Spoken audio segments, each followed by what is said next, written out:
Pelaku berinisial GN, spesialis pencurian perlengkapan audio gereja, akhirnya ditangkap. Meski sempat mengelak, pelaku akhirnya mengakui perbuatannya. 5 gereja telah disatroni pelaku dan barang hasil curiannya ditawarkan di aplikasi Facebook grup Maluku Dagang. Pelaku mengaku aksinya berawal saat dirinya bekerja sebagai sopir mobil tangki air dan mengamati rumah warga yang berdekatan dengan rumah ibadah.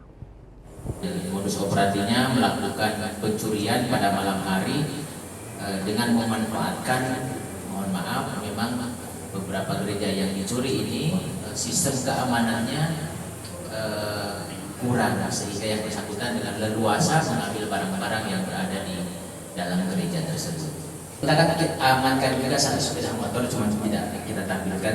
Jadi pada saat membawa ini memang hanya menggunakan sepeda motor. Satu alat ini dibawa dengan sepeda motor.